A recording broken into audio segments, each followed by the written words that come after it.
નમસ્કાર મિત્રો, વંદે માતરમ. જૈન રીઝનિંગ ક્રાંતિ બેચમાં આપણે દિશા અંતરનો આ છેલ્લો પ્રકાર, જેમ કે એક સવારે બે મિત્ર આર્જવ અને આરવ એકબીજા સાથે વાત કરી રહ્યા હતા. જો આ સમયે આર્જવનો પડછાયો આરવની ઠીક ડાબી બાજુ પડે છે તો આર્જવનું મુખ કઈ દિશામાં હોય? બે મિત્રો જ્યારે વાત કરી રહ્યા હોય ત્યારે ચહેરા બંનેના એકબીજાની સામે હોય. મારી સામે જે મિત્ર વાત કર્યો, જો મારું મુખ ઉત્તર દિશામાં હોય તો સામેવાળા મિત્રનું મુખ દક્ષિણ દિશામાં હોય. તમે તમારા મિત્ર જોડે વાત કરી રહ્યા હોય, તમારું મુખ પૂર્વમાં હોય તો તમારા મિત્રનું મુખ પશ્ચિમમાં હોય. આવા પ્રશ્નને સોલ્વ કરવા માટે કોઈ મગજ વાપરવાની જરૂર નથી. સિમ્પલ વસ્તુ છે. 3 બોક્સ દોરી નાખો. 3 બોક્સ દોરી નાખો. 3 બોક્સ દોરાઈ જાય પછી પહેલા બોક્સમાં કોનો પડછાયો છે એ નહીં, પડછાયો કોની બાજુ પડે છે એનું નામ. રકમ જોતા પડછાયો આર્જવનો છે, પણ કોની બાજુમાં પડે છે?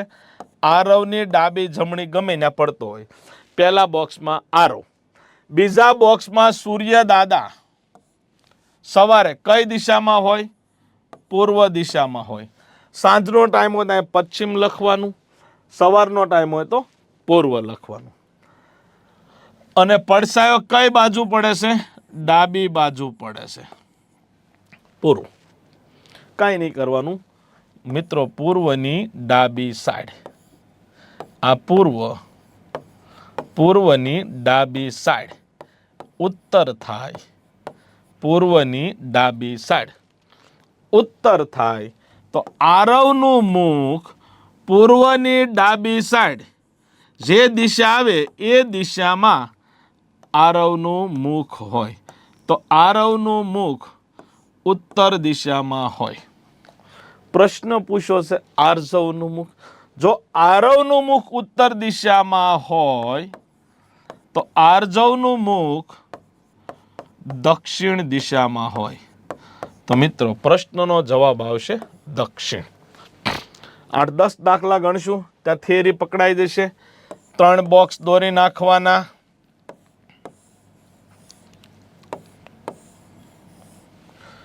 બે મિત્ર વિરાટ અને મહેન્દ્ર એકબીજા સાથે વાત કરી રહ્યા છે. જો આ સમયે વિરાટનો પડછાયો મહેન્દ્રની ઠીક જમણી બાજુ, તો પહેલા બોક્સમાં મહેન્દ્ર, બીજા બોક્સમાં સવારે એટલે પૂર્વ, અને ત્રીજા બોક્સમાં જમણી એટલે અહીંયા આવશે જમણી. તો પૂર્વની જમણી બાજુ મિત્રો, આ પૂર્વ, પૂર્વની જમણી બાજુ દક્ષિણ થાય. પૂર્વની જમણી બાજુ દક્ષિણ થાય તો મહેન્દ્રનું મુખ દક્ષિણ દિશામાં હોય. પ્રશ્નમાં પૂછ્યું છે વિરાટનું મુખ, તો વિરાટનું મુખ દક્ષિણની વિરુદ્ધ એટલે કે ઉત્તર દિશામાં હોય. એટલે કે ઉત્તર દિશામાં હોય. રાકેશ અને રીના વાત કરી રહ્યા છે. આ સમયે રાકેશનો પડછાયો તેની જ જમણી બાજુ પડે છે. તેની જ એટલે કોની? રાકેશની. તો રાકેશ, પડછાયો ભલે રાકેશનો હોય પણ તેની જ. સવારનો ટાઈમ એટલે પૂર્વ આવે, જમણી બાજુ એટલે જમણી બાજુ. તો પૂર્વની જમણી બાજુ મિત્રો શું થાય? આ પૂર્વ, આ જમણી બાજુ દક્ષિણ થાય. દક્ષિણ દિશામાં મુખ કોનું હોય? પહેલા બોક્સમાં જેનું નામ લખ્યું હોય એનું હોય. તો મિત્રો રાકેશનું મુખ દક્ષિણ દિશામાં, રીનાનું ઉત્તરમાં, પૂછું રાકેશનું દક્ષિણ. પૂછું રાકેશનું તો દક્ષિણ. એક સાંજના સમયે બે મિત્ર દીપક અને રોહન એકબીજા સાથે વાત કરી રહ્યા છે. જો આ સમયે દીપકનો પડછાયો રોહનની, તો મિત્રો પહેલા બોક્સમાં રોહન આવશે. બીજા બોક્સમાં સાંજનો સમય એટલે પશ્ચિમ આવશે. અને ત્રીજા બોક્સમાં જમણી બાજુ પડે એટલે જમણી આવશે. તો મિત્રો આપણે પશ્ચિમની જમણી ગોતવાની. આ પશ્ચિમ અને એની જમણી એટલે ઉત્તર. પશ્ચિમની જમણી એટલે ઉત્તર. રોહનનું મુખ ઉત્તર દિશામાં હોય. પ્રશ્ન પૂછો, રોહનનું મુખ કઈ દિશામાં હોય? તો ઉત્તર દિશામાં હોય. સાંજના સમયે વિરાટ એક થાંભલાને જોઈ રહ્યો હતો. એક થાંભલાને જોઈ રહ્યો હતો. થાંભલો પાછો કઈ વિરાટને જોતો હોય નહીં. આ સમયે થાંભલાનો પડછાયો ઠીક વિરાટની જમણી બાજુએ પડે છે. તો વિરાટનું મુખ કઈ દિશામાં હશે? પહેલા બોક્સમાં વિરાટ, બીજા બોક્સમાં પશ્ચિમ, સાંજનો સમય, ત્રીજા બોક્સમાં જમણી. મિત્રો, પશ્ચિમની જમણી, આ પશ્ચિમની જમણી ઉત્તર થાય તો વિરાટનું મુખ ઉત્તર દિશામાં હોય. પ્રશ્ન પણ પૂછ્યો છે, વિરાટનું મુખ કઈ દિશામાં હોય? એક સવારે બે મિત્ર આર્જવ અને આરવ વાત કરી રહ્યા છે. જો આ સમયે આર્જવનો પડછાયો ઠીક તેની પાછળ પડે છે. જો અહીંયા ડાબી જમણી નથી, અહીંયા આગળ પાછળની વાત છે. તો સમજજો, આ લાઈટ છે એ સૂર્ય ગણી લ્યો. મારું મુખ સૂર્યની સામે હોય, એનો મતલબ એવો થાય સવારનો ટાઈમ હોય તો મારું મુખ પૂર્વમાં હોય, સાંજનો ટાઈમ હોય તો મારું મુખ પશ્ચિમમાં હોય. પડછાયો હંમેશા સૂર્યની વિરુદ્ધ દિશામાં પડે. મારો પડછાયો મારી પાછળ પડશે. ક્યારે? મારું મુખ પૂર્વમાં સૂર્યની સામે હોય. તો જો આમ હોય, સૂર્ય આમ હોય તો મારો પડછાયો આગળ પડે. બહુ સરળ દાખલો છે, કોઈ બોક્સ નહીં આવે. આ સમયે આર્જવનો પડછાયો ઠીક તેની પાછળ પડે છે. આ પાછળ પડતો હોય તો સૂર્ય દાદા આ દિશામાં હોય. અને ટાઈમ કયો છે? સવારનો. તો સૂર્ય દાદા કઈ દિશામાં હોય? પૂર્વ દિશામાં હોય. આર્જવનું મુખ કઈ દિશામાં હોય? પૂર્વ દિશામાં હોય. સાંજનો ટાઈમ હોય તો આર્જવનું મુખ પશ્ચિમ દિશામાં હોય. પડછાયો પાછળ પડે છે. આગળ પડતો હોય સવારે તો બરોબર આ તાલ ઉપર સૂર્ય દાદા આવે અને પડછાયો આગળ પડે.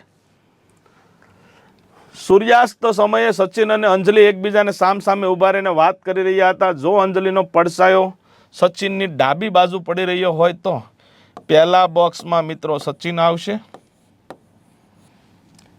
બીજા બોક્સમાં સૂર્યાસ્ત પશ્ચિમ આવશે, ત્રીજા બોક્સમાં ડાબી બાજુ. ક્વેશ્ચન પૂરો થઈ ગયો. આ પશ્ચિમની ડાબી બાજુ ગોતો એટલે મિત્રો દક્ષિણ આવશે. પશ્ચિમની ડાબી બાજુ ગોતો એટલે દક્ષિણ આવશે. સચિનનું મુખ દક્ષિણ દિશામાં હશે. પ્રશ્ન સચિનનો જ પૂછ્યો છે, દક્ષિણ દિશામાં હશે.